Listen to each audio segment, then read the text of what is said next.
The reading for this morning is from the Gospel of John, the first chapter, verses 43 through 51.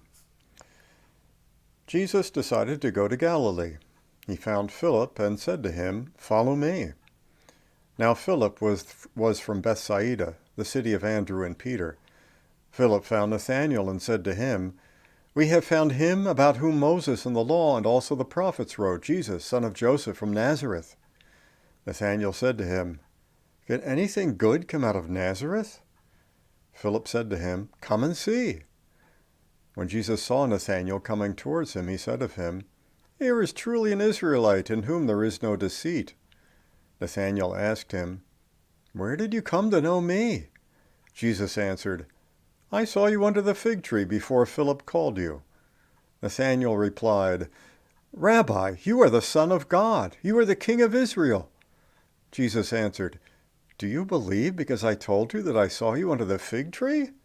You will see greater things than these." And he said to him, "Very truly I tell you, you will see heaven opened and the angels of God ascending and descending upon the Son of Man." The word of the Lord. I found as I've lived in various places that it's a very human characteristic to make fun of people who live elsewhere.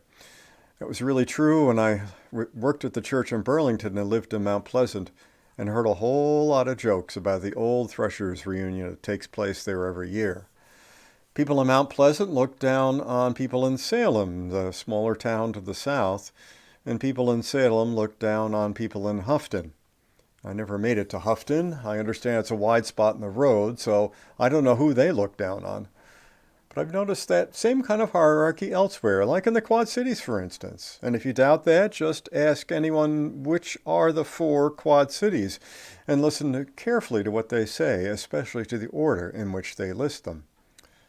So the remark we just heard Nathanael make about Nazareth really doesn't surprise me a bit. Can anything good come out of Nazareth?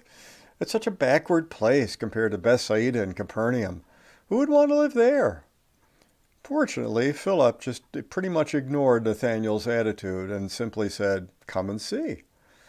Philip may have already heard about Jesus from Peter and Andrew, who were from the same town. What's interesting is that Jesus sought out Philip. He didn't wait for him to show up. And then when he found him, he said, "Follow me." But like Andrew, Philip first found someone else to invite. But Nathanael wasn't quite as eager to go along with him as Andrew's brother Peter was. Nazareth was a stumbling block for him. Yet he went along with Philip anyway. And as the two of them approached, Jesus acted as if he had known Nathanael quite well already. He had seen him under a fig tree. When he told Nathanael that, the skeptic suddenly became a believer. "You are the Son of God. You are the King of Israel," he said.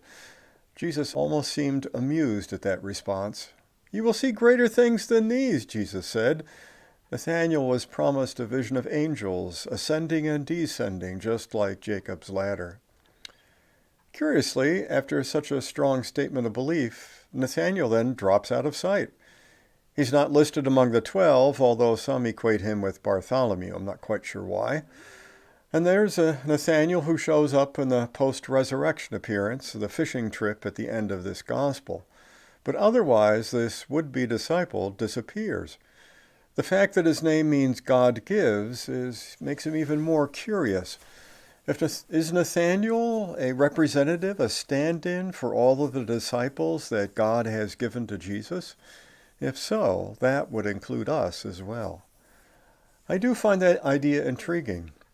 If true, it would mean that Jesus accepts our skepticism as long as we keep listening and keep trying to find out who he is. It also means that Jesus is seeking us long before we know it. John Wesley had a word for that. He called it prevenient grace, the going before grace, or the coming before grace. It's that grace that keeps us out of trouble, even when we're young and all the temptations are around, the grace that walks before us. The irony of Philip's come and see invitation is that it's precisely what we can't do right now. We can't invite anyone to a physical service in a physical church. We can invite them to join us online, but they won't be doing it with us because they probably won't be doing it within the bubble that we have within our own family gathering.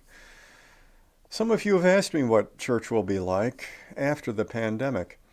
There's actually an online discussion of that in the diocese that started on Wednesday. The fact is, we don't know what the church will be like. After so many months of mask wearing and distancing, will we really be comfortable when we come back together and feel good about the sharing of space and sharing of food that we find in services and coffee hour? How will we deal with all of the grief not only of the pandemic, but the grief that also comes from the threats to our political system? There are many things now that we grieve about. I do know that whatever the church looks like when we can get together safely, it will still be essential to say, "Come and see," to those whom we know. Jesus Christ is the same yesterday, today, and forever. Whether we live in a big city or a small town or a wide spot in the road, Jesus is still seeking us, and we still need Jesus. He still has greater things to show us than we have seen already. So keep your hopes up. Look deeply for the presence of God in your life, and then you'll be ready to glorify God and to come together with joy when we gather once again. Amen.